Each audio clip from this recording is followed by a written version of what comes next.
নমস্কার। আপনারা শুনছেন রাত জাগা গল্প। আমার নামটা গোপনই থাক। আজকের গল্প হলো জঙ্গলমহলের দুর্গ, স্বপন বন্দ্যোপাধ্যায়ের লেখা। রাত জাগা গল্প যদি আপনাদের শুনতে ভালো লাগে তো অবশ্যই বেল আইকনটিকে টিপে চ্যানেলটিকে সাবস্ক্রাইব করে দেবেন। আপনাদের যদি কোনো গল্প শুনতে ইচ্ছা হয় তো আপনারা সেটা ডেসক্রিপশনে দেওয়া মেইল আইডিতে আমাদেরকে পাঠাতে পারেন। আমরা সেটা অডিও বুক ফরম্যাটে আপনাদের সামনে তুলে ধরার চেষ্টা করব। তো শুরু হচ্ছে আজকের গল্প, জঙ্গলমহলের দুর্গ, পার্ট 2। 4। রাত জাগা নিশাচরের ভয়ানক চিৎকারেই চমক ভাঙল ঝুমার। সে এখানে এলো কি করে?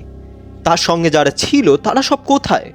চিৎকার করে ডাকলো ঝুমা, বাবা, তপন কাকু, কোথায় তোমরা? সাড়া দিচ্ছ না কেন? কেউ সাড়া দিল না। অন্ধকারে প্রতিধ্বনিত হয়ে এলো ঝুমার কণ্ঠস্বর। তাহলে কি জঙ্গলের মধ্যে, এই ভাঙা দুর্গের মধ্যে সে একা? ভাবতেই একটা ভীষণ ভয়ের কম্পন শিরশিরিয়ে উঠল ঝুমার বুকের ভেতর। আর তখনই শনশন বাতাসের বেগ কোথা থেকে এসে বয়ে গেল দুর্গের ওপর দিয়ে। সে হাওয়ার ঘূর্ণি যেন ঝুমার মাথার মধ্যেটাও কেমন দুলিয়ে দিল। দুর্গ প্রাচীরে হাত রেখে ডাল সামলালো ঝুমা। ছলাৎ ছলাৎ শব্দে নিচের দিকে তাকালো। এ কি? দুর্গের ঠিক পাশেই এমন একটা নদী বয়ে গেছে, আগে চোখে পড়েনি তো। আকাশে চাঁদ উঠেছে, গোটা চাঁদ। নদীর জলে লুটিয়ে পড়েছে চাঁদের প্রতিবিম্বটা। এখান থেকে বেরুতে হবে এক্ষুনি। ফিরে যেতে হবে মোটর লঞ্চে মা বাবার কাছে। তাকে হারিয়ে তাঁরাও এতক্ষণে নিশ্চয়ই ব্যাকুল হয়ে উঠেছে। ঝুমা ফিরে দাঁড়ালো। বেরুয়ার পথটা কোন দিকে? একটা দিক অনুমান করে সেদিকে এগুতে চাইল ঝুমা, কিন্তু সামনের বড় দরজাটার সামনে গিয়ে থমকে দাঁড়াতে এলো। এ কি বিস্ময়! দরজার পাশে ওই মশালটাকে জ্বালল। দরজার সামনে খোলা তলোয়ার হাতে পাহারা দিচ্ছে এক ভীষণ দর্শন কাফরি। নিরালা জঙ্গলের দুর্গে কে ওই প্রহরী?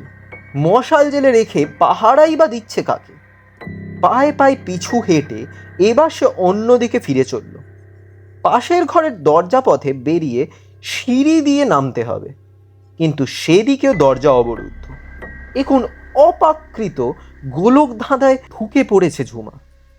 এসব কি সত্যি, না স্বপ্ন দেখতে শুরু করেছে সে? এখান থেকে পালাতেই হবে যত শীঘ্র সম্ভব। ঝুমার মাথার মধ্যেটা টলছে। দু হাতে মাথা চেপে সে বসে পড়ল দুর্গের সেই শক্ত পাথুরে মেঝেতে। কতক্ষণ এভাবে বসেছিল তার খেয়াল নেই। হঠাৎ কানে এলো পায়ের শব্দ। কি যেন আসছে, খস খস খস খস, যেন কত দূরত্ব, তো কত যুগ পার হয়ে। ধীরে ধীরে মাথা তুলল ঝুমা। এরই মধ্যে ঘরের মধ্যে মশাল জ্বলে উঠেছে। কই, দুর্গটা তো আবার খুব বেশি পুরনো আর ভাঙাচোনা মনে হচ্ছে না। কি যেন একটা ঘটে গেছে এরই মধ্যে, বদলে গেছে সময়ের হিসাব। ঝুমা উঠে দাঁড়াতে চেষ্টা করলো। মাথার মধ্যে অজস্র ভার, সারা শরীর আড়ষ্ট। পায়ের শব্দ এগিয়ে আসছে, কাছে, আরো কাছে। সামনের দরজাটা দিয়ে কে ছায়ার মতো ঘরে ঢুকলো। যন্ত্রণাকাতর শরীরটা সোজা করে মুখ তুলে তাকালো ঝুমা। কেউ? ও কি মানুষ? দোমড়ানো চেহারা, থুরথুরে এক বুড়ি, মাথায় উস্কো খুস্কো শনের মতো পাকা চুল, পরনে ছেঁড়া ন্যাকড়ার মতো কাপড়, হাতে একটা শানকি, তাতে শুকনো করকরে ভাত আর এক গ্লাস জল। বুড়ি এগিয়ে আসছে। ঝুমা লক্ষ্য করলো বুড়ির দু পায়ের মধ্যে শক্ত দড়ির বাঁধন, তাই হাঁটছে পা ঘষে ঘষে। কে বেঁধেছে বুড়ির পা দুটো অমন ভাবে? কোন সে নিষ্ঠুর? বুড়ি আরো কাছে এগিয়ে এসেছে। হেঁটে এসেও ওর দু চোখে যেন মরা মানুষের দৃষ্টি। সামনে এসে দাঁড়িয়ে বুড়ি হাতের শানকিটা ঝুমার দিকে এগিয়ে বিড়বিড় স্বরে বলল, সৌদামিনী, আচ্ছা খেয়ে নে, আজ সারা দিন তো অন্ন জল জোটেনি। সৌদামিনী? কাকে সম্বোধন করছে বুড়ি? ঝুমা এদিক ওদিক তাকায়, কই আশপাশে অন্য কেউ তো নেই। ঝুমা ফ্যাল ফ্যাল করে তাকিয়ে থাকে আগন্তুক বুড়ির দিকে।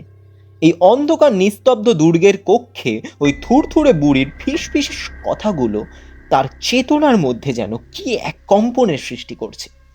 শুধু সৌদামিনী, কে তুমি? আমি কোথায়? হঠাৎ ঝুমা সোজা হয়ে বুড়ির দিকে তাকিয়ে জিজ্ঞেস করে। এখনো বুঝতে পারিসনি হতভাগী? এটা শয়তান আমার দয়ের খাঁটি। আগে ছিল মুঘলদের দুর্গ, কিছুদিন হলো হারমাদ পর্তুগিজ সর্দার গ্যাব্রিয়েল পেড্রো এটা দখল করেছে। এরা সারা সুবে বাংলা উড়িষ্যা থেকে নারী পুরুষ শিশুদের ধরে এনে এখান থেকে কৃতদাস হিসেবে চালান দেয় দেশ বিদেশে। হারমাদ পর্তুগিজ, মুঘল, সুবে বাংলা, কৃতদাস, এসব কোন যুগের কথা বলছিস বুড়ি? সৌদামিনী। অজান্তেই সাড়া দেয় ঝুমার কণ্ঠ।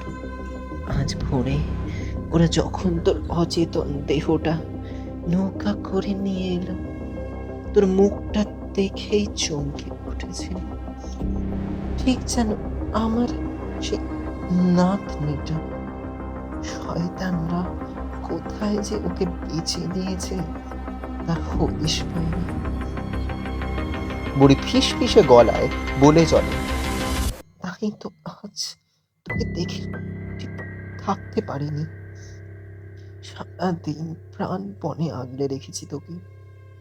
আজ তোর সঙ্গে আর যাদের ধরে এনেছিল তাদের সবাইকে ওরা নগদ দামে তুলে দিয়েছে দাস ব্যবসায়ী আর কাঠিদের হাতে।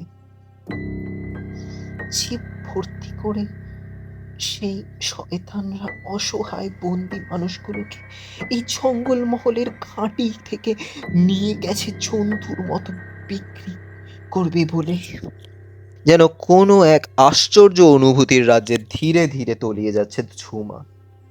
তার মধ্যে জেগে উঠছে এক অন্য সত্তা, দ্রুত উল্টে যাচ্ছে ইতিহাসের কয়েকটি পাতা। হ্যাঁ, মনে পড়েছে, সব মনে পড়েছে। সৌদামিনী সপ্তগ্রামের বণিক সুধাকর দত্তের দাদুষী কন্যা। মা আর প্রতিবেশিনীদের সঙ্গে অন্য দিনের মতোই নদীতে স্নান করতে নেমেছিল সে। সাঁতার কাটতে কাটতে পাড় ছেড়ে অনেকটা দূরে চলে গিয়েছিল। হঠাৎ চারিদিক থেকে একটা ভয়ার্ত চেঁচামেচি শোনা গেল। পালা, হামদার, হামদার! দেখলো দ্রুত গতিতে গোটা কয়েক ছিপ ভেসে আসছে দক্ষিণ থেকে। ছিপের ওপর অদ্ভুত পোশাক পরা কয়েকজন সাদা চামড়ার অস্ত্রধারী মানুষ সবাই তখন পালাতে শুরু করেছে। সৌদামিনীও পালাতে চেয়েছিল, কিন্তু তার আগেই হঠাৎ একটা ছিপ এসে পড়ল একেবারে তার পাশে। মাথায় বৈঠার প্রচণ্ড আঘাত। অজ্ঞান হবার আগের মুহূর্তে সে শুধু এইটুকু টের পেয়েছে, একটা সাদা কুৎসিত মুখের মানুষ দু হাতে তার দেহটাকে টেনে তুললেও ছিপের ওপর। কি ভাবছিস সৌদামিনী? বুড়ির কথায় মুখ তুলে তাকায় সে। ভাবছিস তোর নামটা আমি কি করে জানলুম, তাই তো? আজ সারাটি দিন অর্ধ চেতনার মধ্যে বারবার শুধু মাকে ডেকে কেঁদেছিস আর বীর করেছিস, মা তোমার শুধুকে ফিরিয়ে নিয়ে যাও না, শুধুকে ফিরিয়ে নিয়ে যাও। শুনে আমিও চোখের জল রাখতে পারিনি বাছা। শুনে একটু যেন থমকে গেল বুড়ি, তারপর একটা দীর্ঘশ্বাস ফেলে বলল, ঠিকই বলেছিস মেয়ে।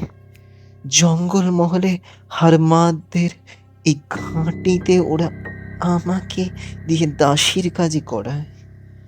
আমার স্বামী, ছেলে, মেয়ে, নাতনি সবাইকে ওরা বেছে দিয়েছে দাস ব্যবসায়ীদের কাছে। তো আজকের গল্প এখানেই শেষ হলো।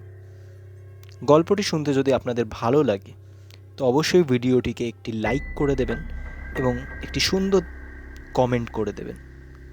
রাতজাগা গল্পকে সাপোর্ট করার জন্য রাতজাগা গল্প চ্যানেলটিকে সাবস্ক্রাইব করবেন এবং নিচে ডেসক্রিপশনে দেওয়া মেল আইডিতে আপনাদের পছন্দ কোনো গল্প আপনারা পাঠাতে পারেন। আমরা সেটা আপনাদের সামনে অডিও বুক ফরম্যাটে তুলে ধরার চেষ্টা করব।